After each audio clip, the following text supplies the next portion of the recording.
Hello everyone, कैसे हैं आप सब। एक बार पुनः शिव कोचिंग क्लासेस पर स्वागत है। उम्मीद करता हूं आप सब अच्छे होंगे, मस्त होंगे, बेहतर होंगे, आपकी पढ़ाई बेहतर चल रही होगी। क्लास 12 फिजिक्स एनसीईआरटी में चैप्टर 4 चल रहा बच्चों। इसके पहले हमने एक वीडियो प्रोवाइड किया था कि धारा मापी को अमीटर में कैसे बदला जाता है, और आज बात करेंगे बच्चों धारा मापी को वोल्ट मीटर में कैसे बदला जाता है। वोल्ट मीटर कहते किसे हैं बच्चों कि वोल्ट मीटर एक ऐसा उपकरण है जिसकी सहायता से परिपथ के किन्हीं दो बिंदुओं के बीच विभवांतर ज्ञात किया जाता है। अमीटर की सहायता से हम क्या करते हैं, परिपथ में बहने वाली धारा की माप करते हैं। और अमीटर कैसे बनाया जाता है कि धारा मापी के कुंडली के साथ समांतर क्रम में अल्प प्रतिरोध का चालक तार जोड़ दें। धारा मापी के कुंडली के साथ समांतर क्रम में अल्प प्रतिरोध का चालक तार जोड़ दें बच्चों, तो आपका अमीटर कहलाता है, अमीटर में बदल जाता है।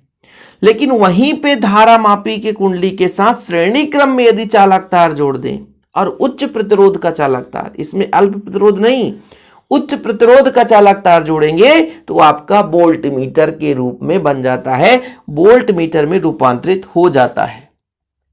फिर से आप एक थोड़ा सा यहां पे दोनों का डिफरेंस भी तैयार हो जाएगा अमीटर और वोल्ट मीटर में, कि जब धारा मापी के कुंडली के समांतर क्रम में अल्प प्रतिरोध का चालक तार जोड़ा जाता है तो वो अमीटर बन जाता है, और जब धारा मापी के कुंडली के साथ श्रेणी क्रम में उच्च प्रतिरोध का चालक तार जोड़ा जाता है तो आपका वोल्ट मीटर बन जाता है। तो देखिए जरा यहां पे एक डायग्राम आपको दिखाई दे रहा होगा बच्चों, ये आपका है क्या, ये आपका है अमीटर, ठीक है। और बच्चों इसके ये जो आपका जी है, मतलब ये धारा मापी है, इसकी कुंडली के साथ समांतर क्रम में प्रतिरोध जुड़ा हुआ है, एक चालक तार जुड़ा है। और दूसरा जो डायग्राम आपको दिख रहा है इस पेज में, इसके श्रेणी क्रम में उच्च प्रतिरोध का चालक तार जोड़ देते हैं तो ये आपका क्या बन जाता है बच्चों, वोल्ट मीटर बन जाता है।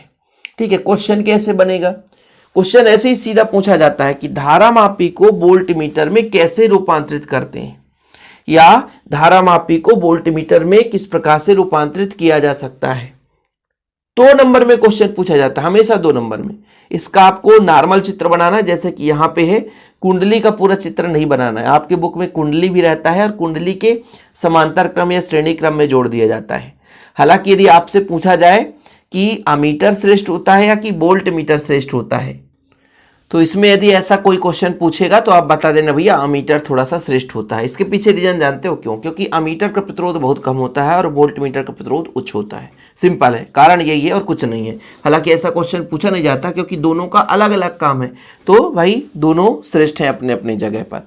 तो यहाँ पर बच्चों आपको यदि अंतर में एक पूछा जाए तो आप आसानी से बता सकते हो कि धारा मापी और वोल्ट मीटर जो आपका अमीटर और वोल्ट मीटर, तो अमीटर कैसे बनता है, जब भी धारा मापी के समांतर क्रम में अल्प प्रतिरोध का चालक तार जोड़ते हैं तो अमीटर बनता है, और धारा मापी के श्रेणी क्रम में उच्च प्रतिरोध का चालक तार जोड़ते हैं तो वोल्ट मीटर बनता है। तो वोल्ट मीटर का काम क्या बच्चों, एक ऐसा उपकरण है जिसकी सहायता से किन्हीं दो बिंदुओं के बीच विभवांतर की गणना करते हैं, और जब धारा मापी को वोल्ट मीटर परिवर्तित करने के लिए मतलब एक प्रकार से परिवर्तन किया जाता है तो उसके साथ श्रेणी क्रम में उच्च प्रतिरोध का चालक तार जोड़ देते हैं। अब बच्चों जैसे हम बात करते हैं कि मान लीजिए इसका परिणामी विभवांतर कितना होगा, तो जैसे यदि समांतर क्रम में जुड़ा रहता है तो दोनों का समान विभवांतर रहता है, लेकिन श्रेणी क्रम में जुड़ा तो अलग अलग विभवांतर होगा, मतलब इसका अलग विभवांतर होगा और इसका अलग विभवांतर होगा, लेकिन धारा दोनों में समान होगा, धारा दोनों में समान होगा। इसलिए जो परिणामी विभवांतर होगा बच्चों दोनों के योग के बराबर होगा, यानी परिणामी विभवांतर जो भी है वो Vg और Vr के बराबर होगा।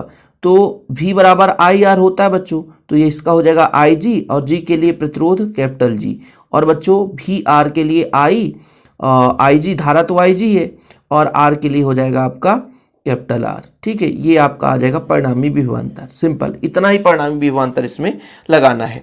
इसके आगे आप कैपिटल R का भी मान निकाल सकते हो, जैसे मैं कह दूं कि भाई इसका पक्षांतर कर दो, कैसे होगा, तो इसके इधर पक्षांतर करोगे बच्चों, ठीक है, तो इस तरीके से Ig दोनों में अलग है, तो कितना हो जाएगा, V बराबर Ig capital G plus R, पक्षांतर हो जाएगा तो V बटा Ig capital G plus R, तो R का मान निकालूंगा तो V बटे Ig माइनस कैपिटल G, ये आपका R का मान निकल कर आ गया। किसके लिए, वोल्ट मीटर के लिए।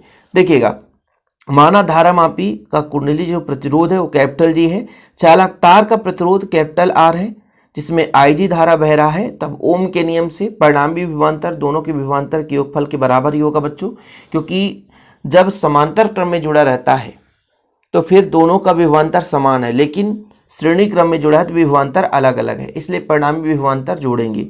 तो इसका हो जाएगा IG इंटू जी और IG इंटू आर, क्योंकि दोनों का प्रतिरोध अलग अलग है।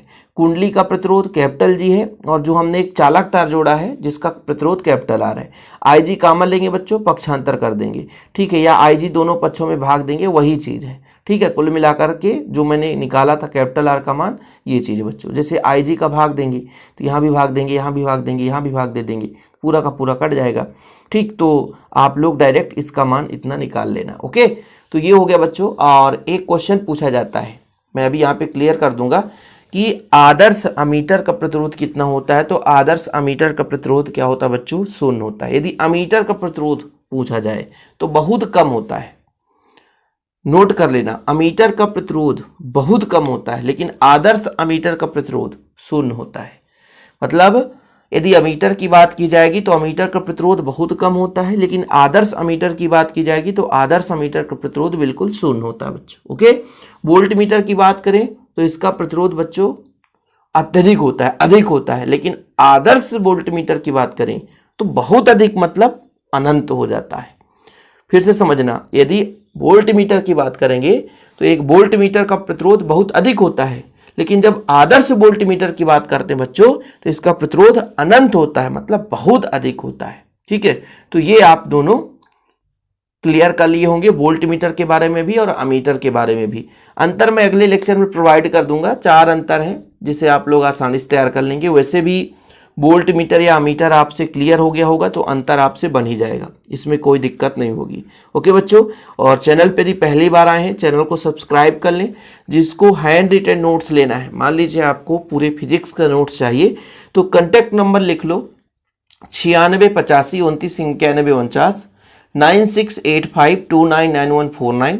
ये मेरा पर्सनल नंबर है जिसमें आप कांटेक्ट करके नोट्स ले सकते हैं और विधिवत तैयारी कर सकते हैं। फिलहाल अभी के लिए इतना ही। जय हिंद, वंदे मातरम।